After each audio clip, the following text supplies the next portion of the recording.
Chapter 7. More Than Meets the Eye.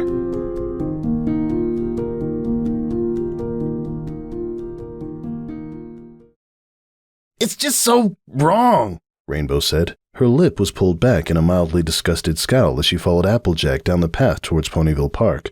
Rainbow had just finished clearing the skies of the morning's rain showers, and the air still smelled of freshly rinsed leaves and the living, dampened soil. The track was a little muddier than most ponies would have liked, but Applejack had already finished her shift at the market apple cart. No pony would care if her hooves needed a little wash. She gave a heavy sigh. Come on, Rainbow. How many times are we going to go through this? I'm sorry, Rainbow exclaimed, throwing a hoof dramatically over her head. It's just, seriously, AJ, you have to know how weird it seems. I mean, look, it'd make sense if it was a bad one-night stand kind of thing. He's attractive, I get it. He's got great muscles, sure. But what more could you possibly see in him? Isn't that the point of dating? To figure that out? Usually. Well, why else would I be spending time with him?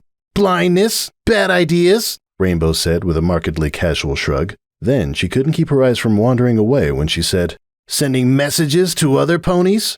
Messages? Applejack asked, her brow furrowing in confusion. What kind of? Her eyes widened as she finally understood Rainbow's implication. Is that what this is about, Rainbow? You don't think I'd stoop to something so horrible, do you? Well? Rainbow looked away, hiding her hurt behind an angry scowl.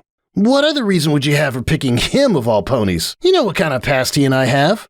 Applejack winced and instinctively started to move her hoof to take Rainbow's. She managed to stop before it interrupted the pace of her walk, but even so, she hoped Rainbow hadn't noticed.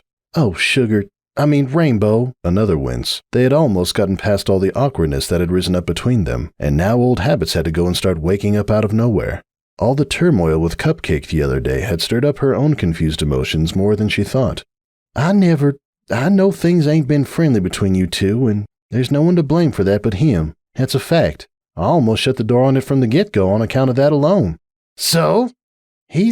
Applejack paused, trying to piece together her own reasoning. It wasn't as if she hadn't asked herself the question, but how could she help Rainbow understand when she herself sometimes wondered if she wasn't putting logic on the back burner in favor of feelings? He's got some rough edges, and I know he's got some growing up to do, more than a colt his age ought to. I won't try to pretend otherwise on that.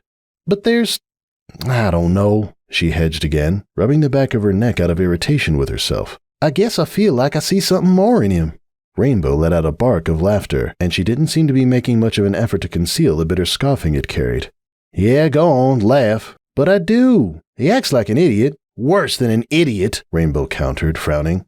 Sometimes he has, Applejack agreed patiently.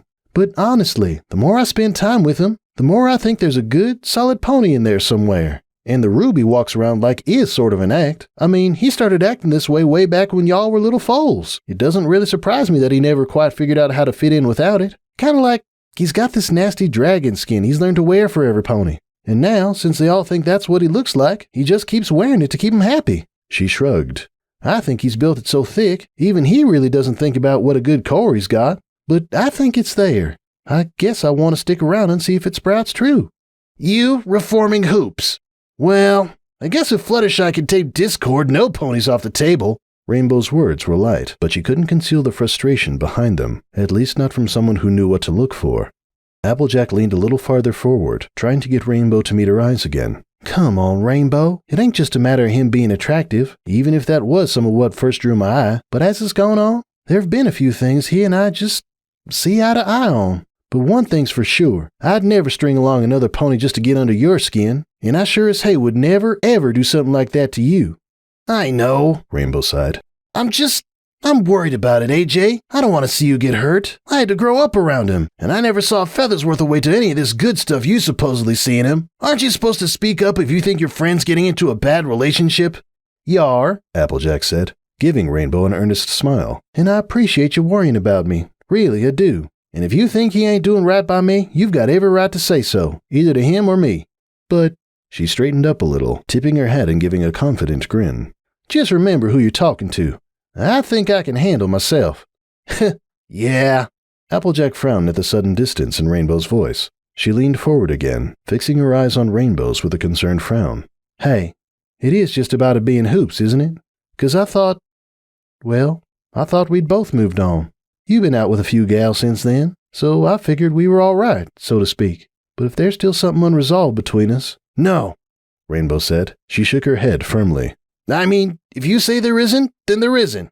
Guilt pulled her eyes away, and she pretended to be examining the trees they passed instead. You're the one who got hurt, after all. I'm over it, Applejack said, not unkindly. You made the right call, and we both knew it. I ain't hiding any hard feelings over it, Rainbow. You got my word on that. You're about the only pony whose word I'd take on something like that. Still, it means I was right in the first place. She gave Applejack an impish grin. Your taste in rebounds just sucks. Rainbow left Applejack before they reached the park. As much as Applejack wished Rainbow and Hoops might be able to start mending bridges, she figured that probably wasn't going to happen quickly. Even the mention of Rainbow still sent Hoops into an instant regression to his comfortable, competitive, sneering persona, and neither Applejack nor, it seemed, Rainbow Dash were in a mood to try to work through it today. As such, she continued on alone to the buckball courts. Hoops was already there, casually kicking balls through the air and into the stationary buckets at either end of the court. Hey, AJ, he said, looking up with a smile as he noticed her approaching. He was quick to cock his head a little more and try to sculpt the grin into something he probably thought looked more suave, but Applejack only chuckled and shook her head. Hey, Hoops, she said, her steps thudding with a more muted beat as she stepped off the gravel path and onto the dry grass of the court. She flashed him a cocky grin of her own and tossed her hat to the side. You ready to get your flank served to you again? You keep telling yourself that, AJ, he said, flaring his wings and snapping the ball between them a few times. I won the last 2 games, as I recall. Yeah, well, keep your hooves on the ground and play a fair game this time, and then we'll see how long you're smirking. Hoops rolled his eyes and folded his wings, then kicked the ball to Applejack. Ladies first! One-on-one buckball was a much slower game than the 6-player variant. No one moved the baskets around or focused on intercepting the ball or disrupted players. Instead, the 2 ponies harassed each other back and forth against the court, stealing the ball or blocking shots whenever possible, and otherwise trying to simply get the ball into the opponent's basket. When ponies of mixed kinds played, the game almost always defaulted to Earth Pony rules. Hoops, however, had gotten into an annoying habit of using his wings to launch himself over Applejack's head when he started losing. Never actually flying, but still flouting the rules. This time, however, she had a plan if he tried it again. For the first round, she casually wove around him, keeping the ball dancing on her forelegs and around her back as she forced him to retreat, then flipped it easily around to her hind legs with her tail and sent it flying into a high arc into his basket. As soon as it rebounded to the ground, he was charging her with it, keeping the ball balanced firmly between his shoulder blades as he tried to power past her using sheer speed and bulk. Applejack only smiled and gave him the ground he so clearly wanted. When he thought he was in range, he tossed the ball into the air, turned, and struck out with his hind legs in a kick that would have sent it smashing through the wooden basket. Except he never connected. He snapped his legs out behind him as he overextended, and Applejack laughed aloud as she saw his eyes go wide with shock. By the time he hit the ground, his breath going out of his burly chest with an audible grunt, she had landed from her sprinting jump over him, the ball firmly gripped in the crook of his foreleg. "Gotta be quicker than that," she called with another laugh, trotting across the court as he struggled to his hooves. "No fair!" he yelled as he tossed the ball into his basket. He glowered at her from behind his long mane as she returned to center court, but she could see the calculating gleam flaring up from behind his eyes. "You Pegasi," she said, shaking her mane as he plucked the ball out of his basket. "You're so used to being the fastest. You never know what to do with some pony faster and more agile than you." "Faster, maybe," he said. "Only reason you can keep up is because I'm stuck on the ground, though. Out of courtesy, remember? Game would be over already otherwise." "You think so?" She turned her back on him and flicked her tail dismissively. "You just try it. See how well it works out for you."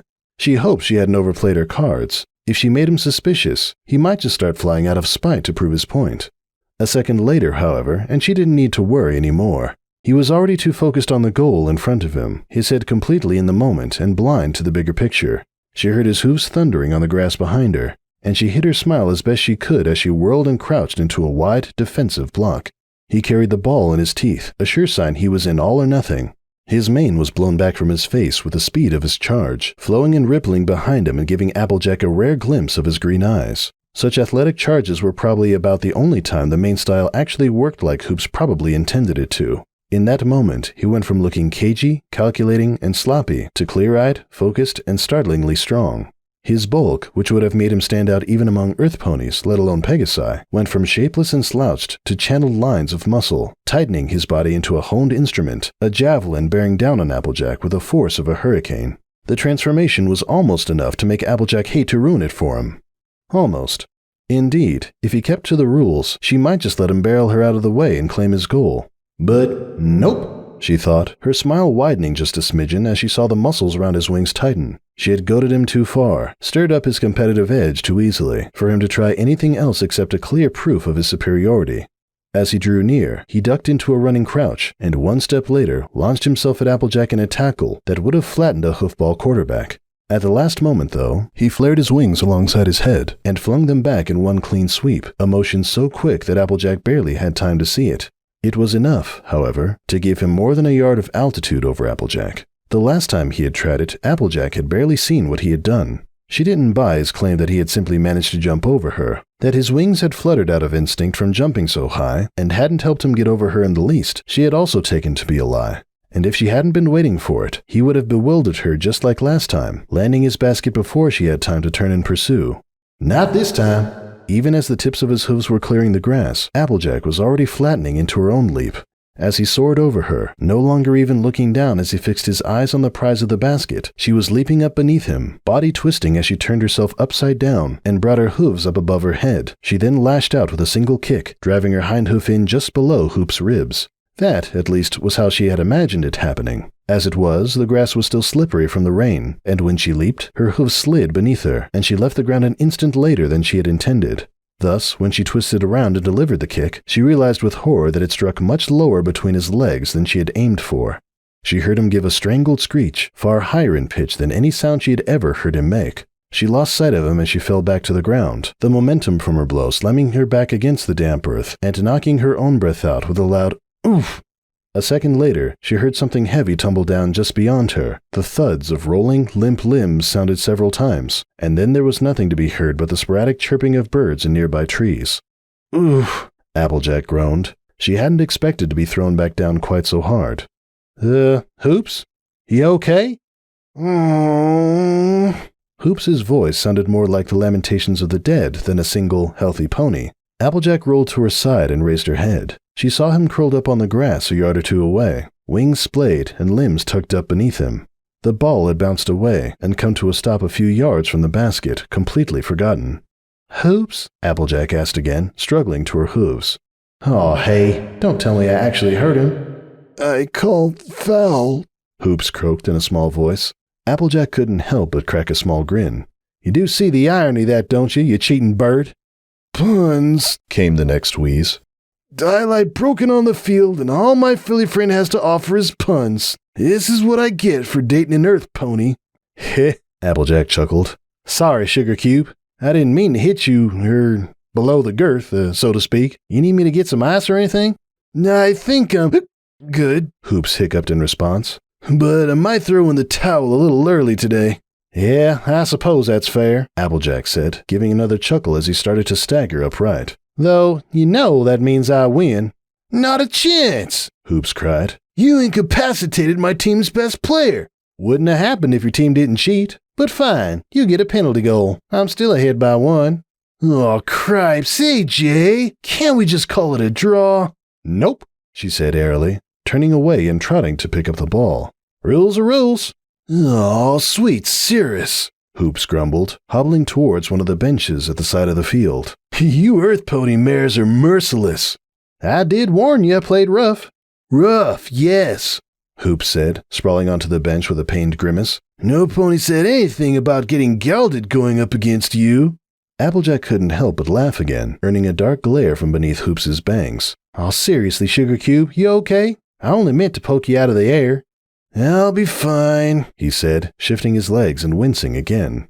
Wasn't a direct hit, thanks Celestia. Not the first time I've been hit like that in a game, though normally we're wearing a little more protection.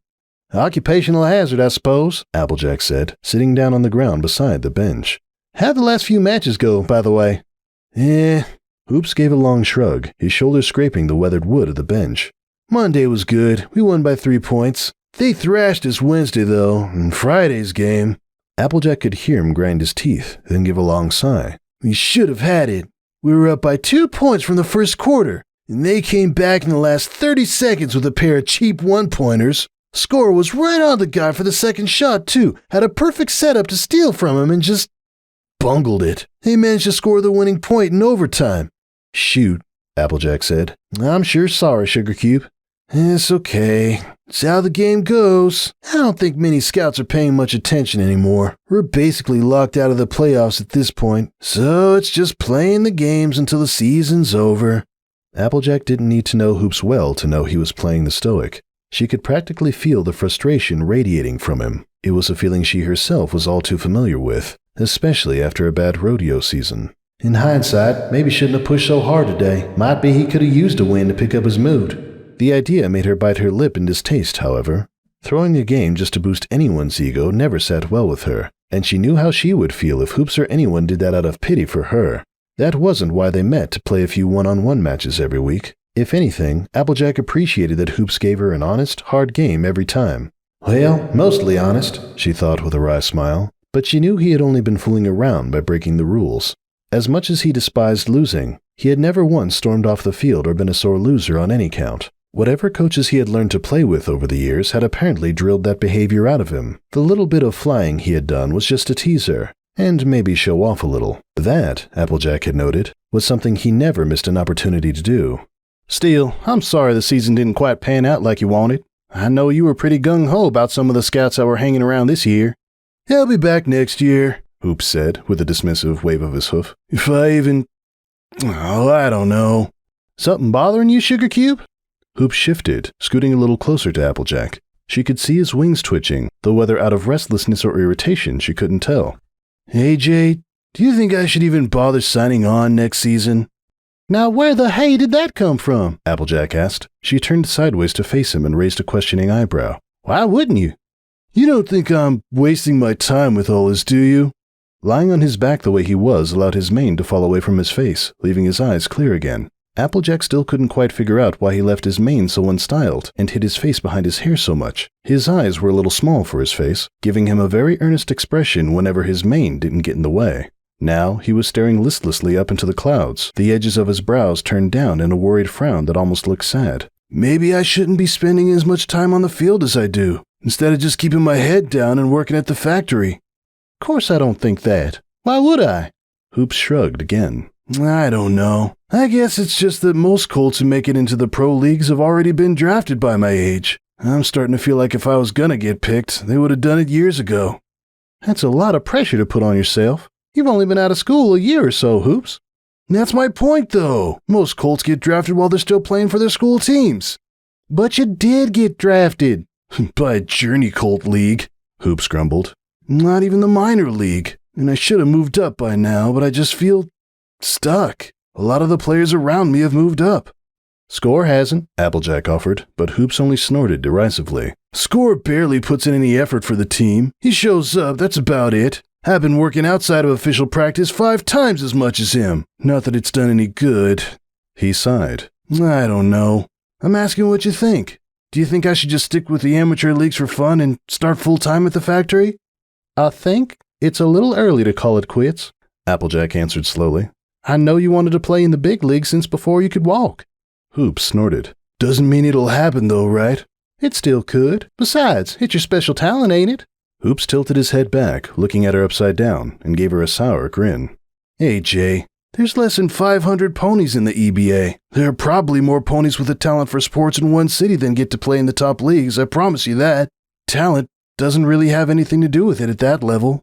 Well, still, I think you've got just as good a shot as any pony else. So it's been a few years longer than you thought. Until you're the oldest Journey Colt League player left, I don't see how that needs to mean much. Rainbow sure didn't have the shortest path into the Wonderbolts, but she made it in the end. Huh, you mean Rainbow Crash? Hoops snickered. His voice instantly took on a slightly whinier tone, and he brushed up a bang to lay across his face. Is it true they actually started calling her that on the first day? That's a cheap move if you ask me. I ought to get credit for coming up with the name. Applejack turned away and scowled. She should have known better than to bring up Rainbow. He was going to be insufferable for hours if she didn't somehow distract him again. It was just an example, Hoops. What brought all this up, anyway? Thankfully, the return to the topic at Hoof seemed to sober him again. I don't know. Just thinking about the future and stuff, I guess. He tilted his head back again to look at her. Not gonna lie, you've been making me feel kinda lazy. I still don't put in half the hours at the factory you do on that farm. Making me look bad. I think hours spent practicing count towards that, Applejack said, blushing a little. You work plenty hard, Hoops. More so now than before, and I think that's why score's been bugging me so much lately. I didn't even realize how much time we spent just laying around until I started putting in the extra hours at the field and the factory. Makes me wonder if I didn't sabotage myself these past few years, not working hard enough. You do what you can now, Applejack said. That's all you can do. They fell into a companionable silence for a few minutes. Applejack didn't know how long Hoops might need to recover, but the chill from the rain was almost gone, and the sun was just reaching the perfect level of pleasant winter warmth. A few foals were playing a game of kickball in the distance. So, Applejack said, breaking the silence, what else have you been thinking about the future? Not much, I guess. I don't know what I'd think about outside of the team in the factory. You ever think about where we're headed? The two of us, I mean. Applejack could feel him stiffen a little on the bench as she leaned against it. For a moment, he seemed to forget to breathe. I'm not testing you or nothing, Sugarcube, she said with a laugh. I'm just wondering. I don't have any grand plans, if that's what you're worried about. Far as I'm concerned, I'm content to just enjoy the days and call them good. You said the future had you worried, so I thought I'd ask. I guess I hadn't really thought ahead that much. Like you said, just enjoy the present and all. Applejack let the silence hang for another minute or two. Then she felt a devious grin creep over her face. You ever think about having a family one day? That did the trick. He went so rigid, Applejack thought his heart might have actually skipped a beat. Then he shot her an exaggerated glare. Well, I'm pretty sure my odds of that went down a little bit today, if you know what I mean. Applejack burst out laughing. Oh, you'll be fine. I'm serious, he said, faking a long, pained frown. I may never have foals now. All the hopes of my family line crushed over a bent rule. Well, the game is called buckball, Applejack retorted. That doesn't mean you have to take it literally, Hoops cried, breaking down into a fit of laughter. Tartarus, you're horrible, AJ. You've put up with me so far. Oh, speaking of foals, that reminds me, Hoops said, sitting up and digging into his saddlebags. I forgot to show you this last time I flew down. He pulled out a sheet of crumpled stationery and gave it to Applejack.